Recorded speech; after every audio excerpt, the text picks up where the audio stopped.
Hello and welcome to the exhibition, Making the Met. I'm Steve Martin and I'll be your guide on this tour. Today, the Metropolitan Museum of Art is one of the world's most renowned museums. It houses collections that span some 5,000 years of world culture, and it welcomes over 7 million visitors per year. This year, we celebrate the museum's 150th anniversary. Here's Max Holein. This has given us an occasion not only to celebrate, but also to reflect on our past. This exhibition offers you a variety of stories, told through outstanding works of art from our collections and through the voices of the people who have made a lasting impact on the institution. Here's Andrea Bayer, one of the organizers of the exhibition. In this introductory gallery, we have 7 remarkable works of art, all of them inspired by the human figure. Because in this exhibition, we want you to be thinking about people, and we thought by having these figures in your mind's eye, you will get in the spirit that will bring you into this story. The exhibition is organized around a central axis that we refer to as the street. Moving from one end to the other is a kind of time travel, illustrating life around the museum from the past 150 years. From the very beginning, the Met aimed to collect works of art across media and from every part of the globe. The objects in this gallery, all were acquired during the museum's founding decades. In 1870, Luigi Palma di Cesnola, the man who would become the Metropolitan Museum's first director, was eating breakfast in Cyprus. The diggers he'd hired had made a thrilling discovery, this ancient stone head. As its massive stony features were revealed to me by the fitful gleams of the firelights, there arose a vision of a people whose master hands had ages ago withered and fallen into dust.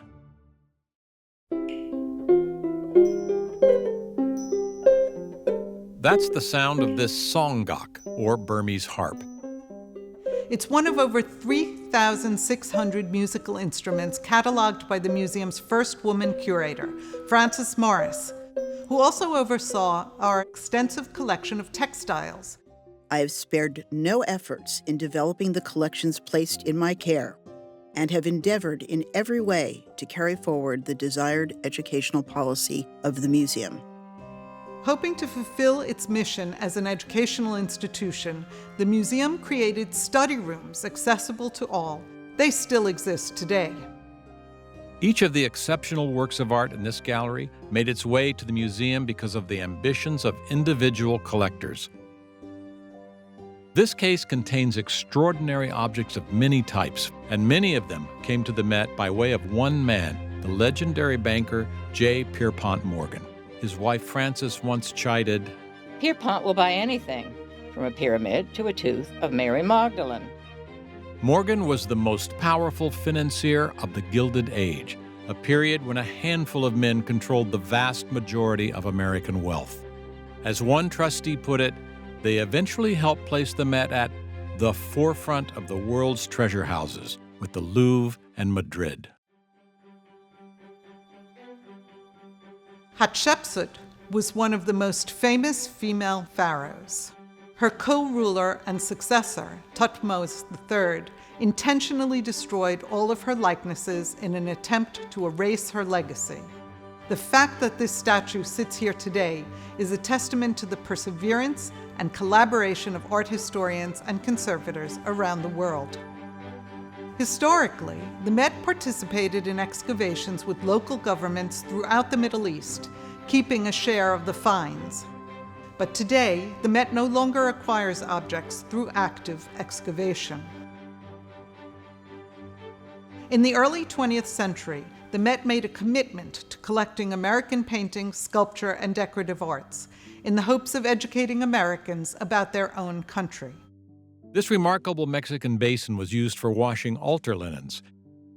In 1911, the collector Emily DeForest offered it to the museum, writing, "It seems to me to form a part of a collection representing the arts of Mexico, which I hope will at some time be represented in the museum as an American museum." The American wing strives to bring together art from the multiplicity of cultures that make up the Americas.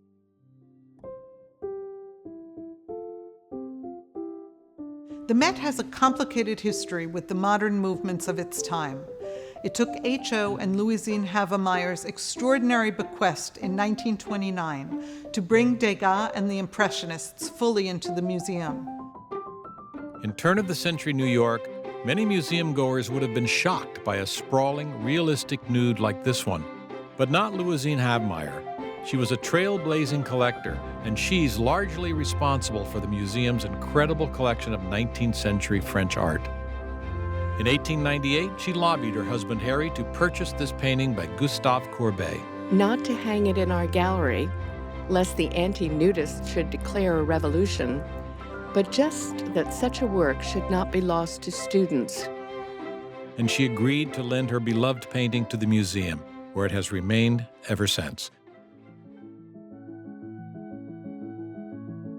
These images of the artist George O'Keeffe were made by Alfred Stieglitz, a major American photographer and gallerist who played a critical role in promoting modern art in America, especially at the Met. In 1928, he wrote to a friend, "The Metropolitan Museum has opened its sacred halls to photography. My photographs have performed the miracle." His gift of over 400 works provided the nucleus of the museum's photography collection. Stieglitz also championed modern American painters, including his wife, Georgia O'Keeffe, and paintings by Kandinsky and Demuth. War is essentially destruction. They who have dwelt with death will be among the most ardent worshipers of life and beauty, and of the peace in which these can thrive. That was General Dwight D. Eisenhower speaking at the Met 1 year after World War II. He thanked the men and women who fought to protect works of art during and after the war, better known today as the Monuments Men. One of them was the future Met curator Edith Standen, and this is her uniform. Those were undoubtedly the two most interesting years of my life, living among the ruins. What mattered to us was the preservation of these works of art. Edith Standen was one of many Met employees to work for either the Monuments Men or the Art Looting Investigation Unit. Each of these individuals contributed to the monumental post-war effort to locate and return millions of works of stolen art. This carpet and the other works in this gallery illustrate the sea change in collecting and exhibiting global art that occurred around the time of the museum's 100th anniversary. This centennial era was a time of reflection and re-examination. One result was the expanded Islamic Art Galleries. The goal was to reframe the art of the Middle East, North Africa, and parts of the Indian subcontinent outside of the typical Western lenses of exotica and Orientalism. I think the Metropolitan Museum has demonstrated that it is not a fixed institution, but it can evolve both with the state of scholarship, with the state of the world, in our perception of art. During the centennial era, the Met initiated a major recommitment to the robust artistic traditions of Asia. The Met hired a Princeton art historian named Wen Fong. It was not long ago that the average museum visitor saw the world of art divided between fine art, which referred to European American art, and archaeology, which encompassed the vanished ancient worlds.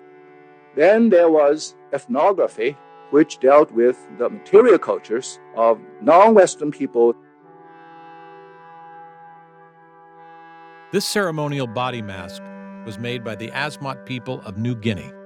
A sophisticated design like this one might take up to 5 months to complete.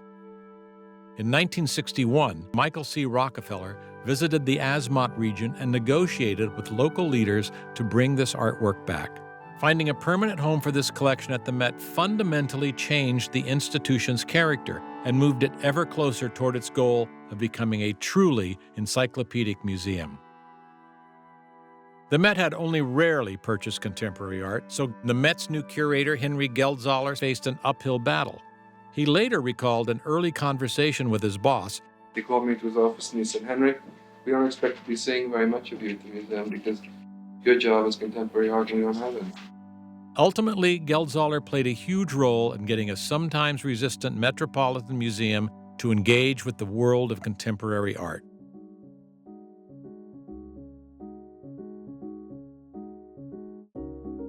When the Met acquired this story quilt by the contemporary black artist Faith Ringgold, the traditional boundaries between artistic media were breaking down.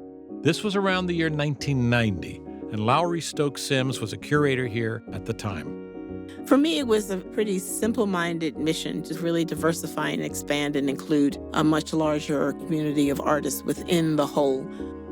For people to understand that a museum is a place where they can find a home and find a voice. Ringgold's story quilt is just one of many important pieces that Sims added to the collection. And the Met continues to work towards building a collection that reflects contemporary society.